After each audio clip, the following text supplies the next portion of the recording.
Hello everybody, today we are going to be analyzing a servo mechanism, an automatic control system used to precisely position or control physical devices like motors, robotic arms, and satellite dishes. Our worked example is example 2.25 from Control Systems Engineering. A measurement was taken on a servo mechanism subjected to a standard unit step input, and the recorded time domain output response was C of t equals 1.0.2 e exponent negative 60t minus 1.2 e exponent negative 10t. From this single expression, we have two tasks. First, determine the closed loop transfer function, and second, find the undamped natural frequency and the damping ratio. 9 of us will take you through one part of the solution. Before we dive into the algebra, we want to understand what this output expression is actually telling us. So when you look at the response, CT, it has three components. The first component is the constant 1, which is the steady state value. And it's the final position that the system settles to, right? And then we have the other 10, that's 0.2 e raised to the power negative 16t. And that indicates a fast transient response. So it decays very quickly, vanishing within a fraction of a second. Then the next term that we have is the term negative 1.2 e raised to the power negative 10t. And that is a much slower transient. That takes much longer to die out. And it literally dominates the shape of the entire curve. So together, these terms describe an output that starts away from 1 and gradually creeps towards 1. No oscillations, just a smooth rise. So this gives us a clue about the type of system we're dealing with, but we'll confirm it finally in the end. Before we find the transfer function, we need to understand what input was applied to the system. A unit step input. A unit step function simply switches 0 to 1 at a time and stays at 1 forever. It is the most common test signal in control system because it simulates a sudden command, like telling a motor to jump into a new position instantly. To work the frequency domain, which turns differential equation into algebra, we apply the Laplace transform. The Laplace transform of a unit step is simply Rs is equal to 1 over S. This elegant reason is why step input is powerful in analysis. We now have C of S as a sum of three fractions with different denominators. That is S times S plus 10 all brackets times S plus 60 all brackets. Multiplying each fraction to match this common base and combining the numerators, the algebra resolves to a single clean fraction, which is C of S is equal to 600 all divided by S times S plus 10 all brackets times 60 plus S all brackets.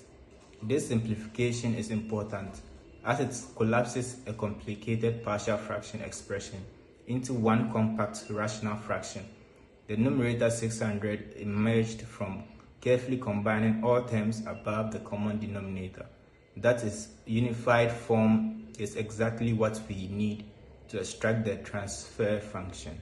We now have C of S as a sum of three fractions with different denominators. To combine them, we find the common denominator, that is S times S plus 10 times S plus 60. So multiplying each fraction to match this common base and combining the numerators, the algebra resolves to a clean single fraction. So we would have C of S equals 600, all divided by S times S plus 10 times S plus 60. And this simplification is very important because it collapses a complicated partial fraction expression into one compact rational function. And the numerator 600 emerged from carefully combining all the terms above the common denominator. This unified form is exactly what we need to extract the transfer function. Closed loop transfer function is defined as the ratio of the output C of S to the input R of S, both in the Laplace domain. And it's the fundamental description of how the system responds to any input. And so since R of S is equal to 1 over S, dividing C of S by R of S is the same as multiplying C of S by S. So that gives us 600 divided by S times S plus 10 times S plus 60, and then divided by 1 over S. And so the S in the denominator and the S from the RFS will cancel out, giving us C of S over RFS equals 600 divided by S plus 10 times S plus 16. And this is the answer to part A, the closed loop transfer function of the servo mechanism.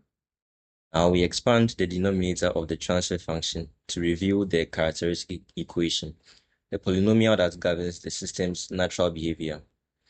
Expanding into bracket S plus 10, all of that multiplying S plus 60, 10 by 10, we get S times X giving us S squared, S times 60 giving us 60S, 10 times S giving us 10S, and 10 by 60 giving us 600. Collecting the like terms, we get 60S plus 10S equals 70S, giving S squared plus 70S plus 600. Setting this equal to 0 gives the characteristic equation S squared plus 70S plus 600 equals 0. And the roots of this polynomial determine whether the system oscillates, overshoots, or settles smoothly. So we're calculating for the omega n natural frequency. So comparing the constant terms from our characteristic equation, the standard form omega n squared is equal to 600. So we find the square root of both sides. That's omega n is equal to the square root of 600, which will give you, which is approximately equal to 24.69 rad per second. Yeah, so comparing physically, if all damping was removed, the servomechanism would oscillate with 24.49 radius per second, roughly 3.9 complete cycles every second. A higher natural frequency means a more responsive system. Engineers use omega n to size monitors. Engineers use omega n to size motors, GL ratios, and bandwidth. It is one of the two most important parameters for characterizing any second-order control system. We will compare the constant terms from our characteristic equation and its standard form, that's omega n squared is equal to 600. So we find the square root of omega, that's square root of 600, that would be 24.49 rads per second. So physically, if all damping were moved, the servo would oscillate 24.49 radians per second and oscillate 3.9 complete cycles every second. A higher natural frequency means a more responsive system. Engineers use omega n to size motors and sensor bandwidth. It is one of the most important parameters of the characteristics in second-order control systems. Finally, we find our damping ratio by equating the middle coefficient. From our characteristic equation, 2 times zeta times omega n is equal to 70. We now know that omega n is equal to 24.49. Since our zeta is greater than 1, the system is overdamped. That means no oscillation occurred at all.